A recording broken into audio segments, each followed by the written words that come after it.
All right, so you should have just received a copy of the worksheet that looks like this at the very beginning. And what we're going to be doing is looking at 4 different scenarios of organisms, and we're going to see how each scenario fits what are called the 5 points of Darwin's natural selection.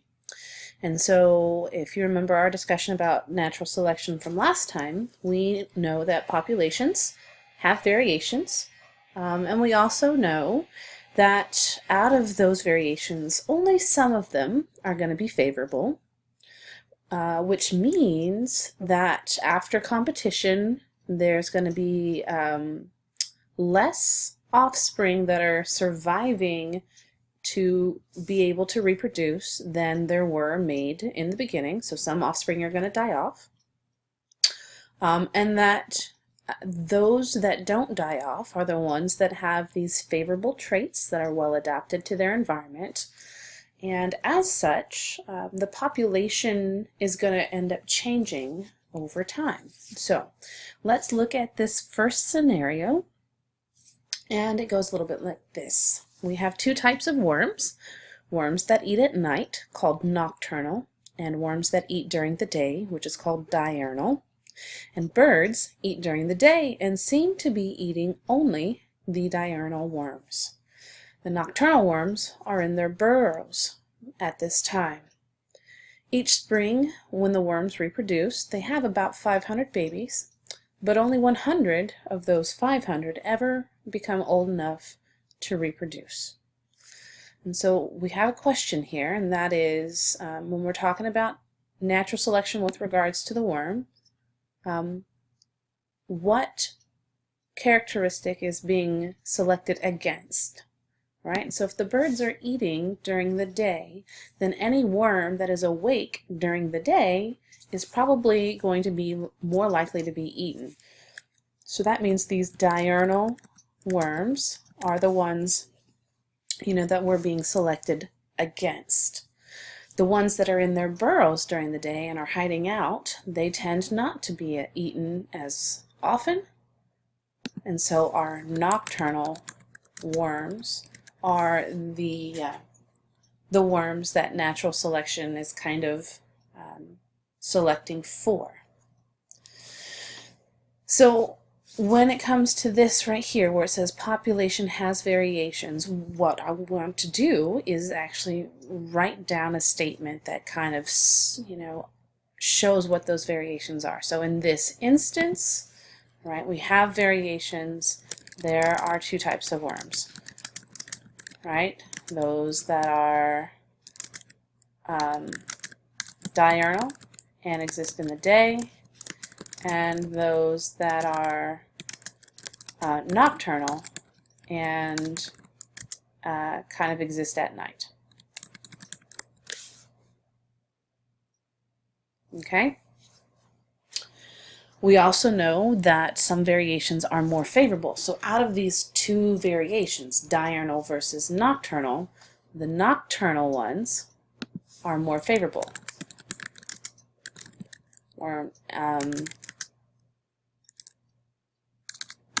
So nocturnal worms are more favorable because they get eaten less. Okay. Now, in our example, we were told that when the worms go through reproduction, they make about 500 babies, and that only 100 of those are ever going to get to be old enough to make their own babies. So we're just going to write that down.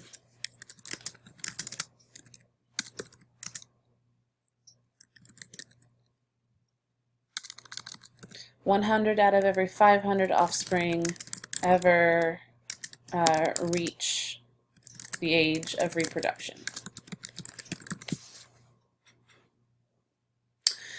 And so what I want you to recognize is that being a diurnal worm or being a nocturnal worm is written in your DNA. Okay, and so those are hard-coded in the nitrogenous bases, A's and T's and C's and G's. And what we're saying then is that out of the 100 that survive, more of those 100 are going to be the nocturnal worms than the diurnal worms. And so those nocturnal worms are able to pass on their genes more frequently.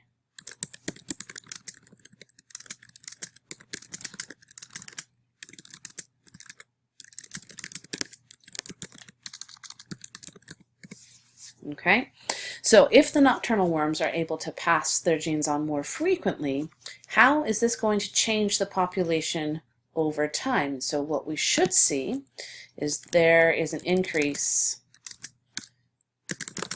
in the number of nocturnal worms,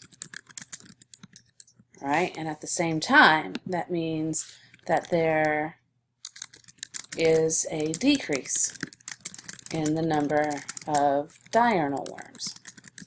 Does that kind of make sense? So what's going to happen here is I will scroll down and I will have you, I'll read with you the next scenario.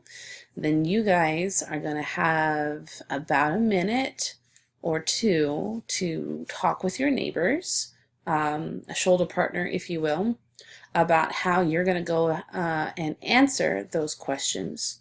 And then you'll have another couple of minutes to write down your answers before I scroll down and read the next one.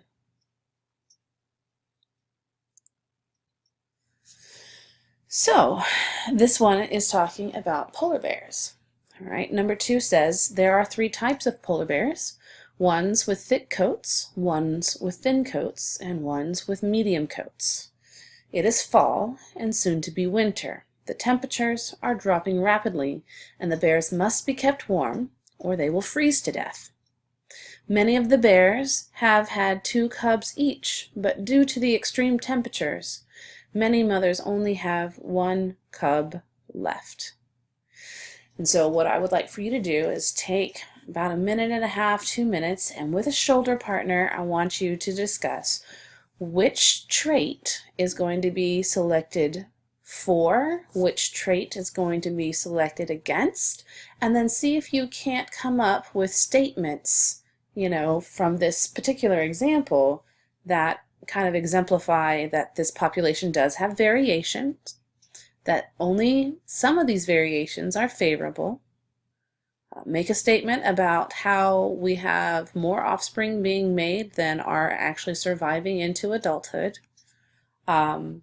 And make another statement again about those survivors and their favorable traits so that you can then predict what's going to happen to the population as it changes over time. So you've got about a minute and a half to talk, and then I'll give you some time to write.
If you haven't already started writing down your answers, you should probably start doing that right about now.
You have about 2 minutes left.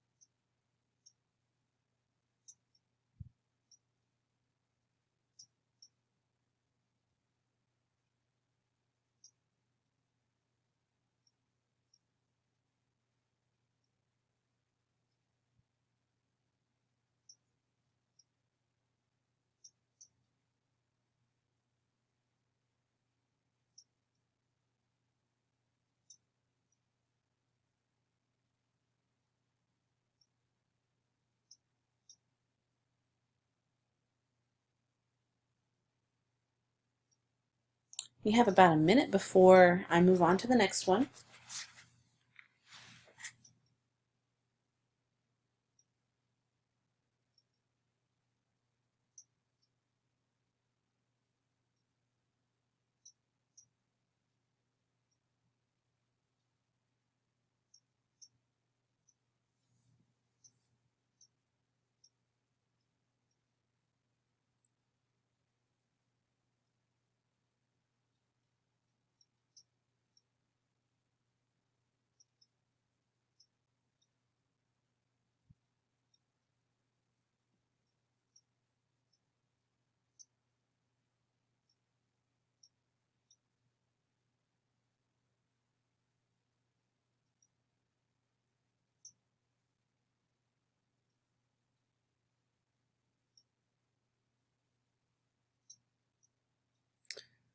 All right, so I'm going to scroll down and we're going to look at the next one.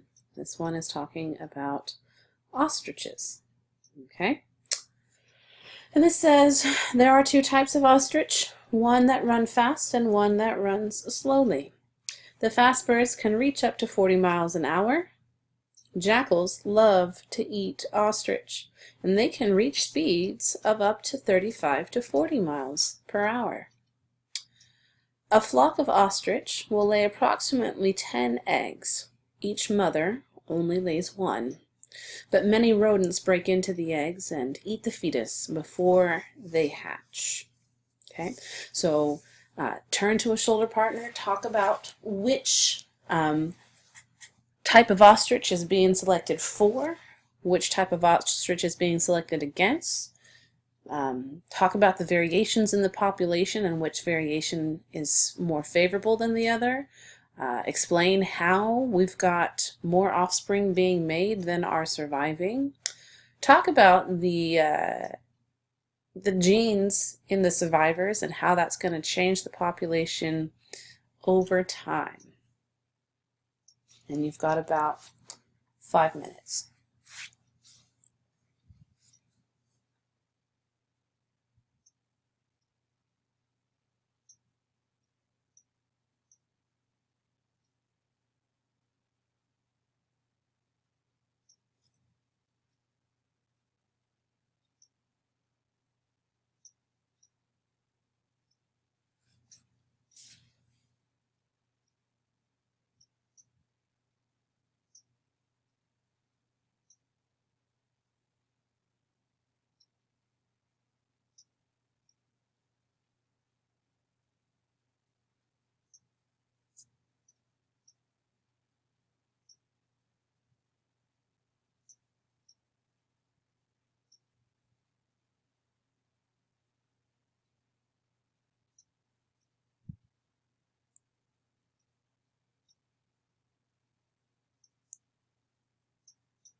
You have about 3 minutes left.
You have about 2 minutes.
All right, if you guys can get to a point where you are wrapping it up, we can go ahead and move on to our last scenario. And this one is talking about how there are two types of rabbits. Those that strictly eat grass and those that strictly eat berries and flowers. A drought occurs one year, and the plants have difficulty producing any extras, meaning flowers and berries. They can only try and keep themselves green. That's the job of the plants. The rabbits have had babies all year long, but many are eaten by foxes or hawks. Due to the drought, many have also starved to death. So take a few moments, and if you would please talk with your shoulder partner about which variations are being selected for, which ones are being selected against. Identify the variations within the populations, which variation is favorable, which what is explaining why we've got more offspring being made than are surviving. What kind of traits, genetic traits, do those that are surviving have, and how does this change the population over time? This time I'm going to give you about 4 minutes.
You're coming up on about 2 minutes or so left.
All right, let's get to a point where we can wrap this up.